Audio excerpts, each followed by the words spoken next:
ఓ బంధంలో విడిపోవడం అంటే నరకమే. పగిలిన మనసుతో జీవించడం అనేది ఖచ్చితంగా ఓ పెద్ద సవాలు. కానీ ఎన్ని రోజులు సమయం అనేది ప్రతి విషయాన్ని మార్చేస్తుంది.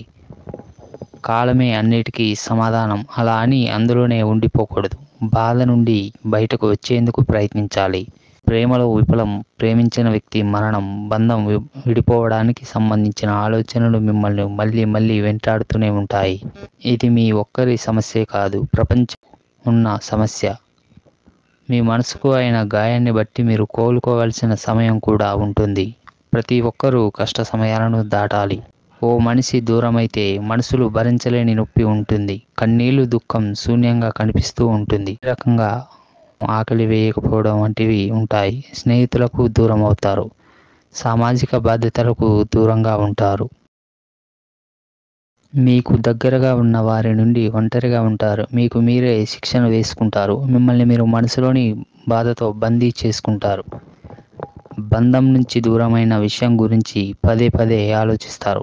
దేనితోనూ అటాచ్ అవ్వరు. ఏ వేడుకలోనూ పాల్గొనరు. ఇలాంటివి జీవితంలో రావడం సహజం. ఎదుర్కొన్నవాడే నిజమైన మనిషి. అదే బాధలో కూరుకుపోతే మీకంటే మూర్ఖులు ఎవరు ఉండరు. మీకు సమస్య ఉందని, అది సాధారణమైందని గ్రహించాలి.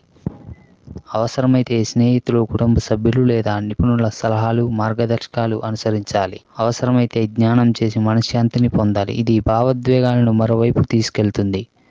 మిమ్మల్ని శాంతింపజేస్తుంది. భయాన్ని, ఉద్రిక్తతను తగ్గిస్తుంది. ధ్యానం ద్వారా మనశ్శాంతి, స్వయ విశ్రాంతిని పొందవచ్చు. ఈ క్షణంలో జీవించడం నేర్చుకోవాలి. గతం గురించి పశ్చాత్తాపపడడం లేదా భవిష్యత్తు గురించి ఆందోళన చెందడం మీరు మరింత ఇబ్బంది గురిచేస్తుంది.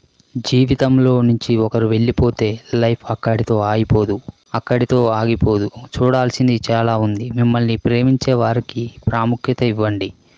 మిమ్మల్ని మీరు జాగ్రత్తగా చూసుకోండి. అది మీ శారీరక, మానసిక ఆరోగ్యానికి దారితీస్తుంది.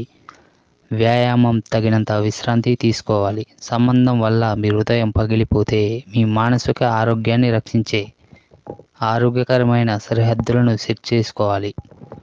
భవిష్యత్తులో మీ బాధను తగ్గిస్తుంది. బాధ తాత్కాలికం. దానికంటే ఎక్కువే మీ జీవితం. మీ అభిరుచులను తిరిగి కనుగొవాలి. కొత్త హాబీలను ఎంచుకోవాలి.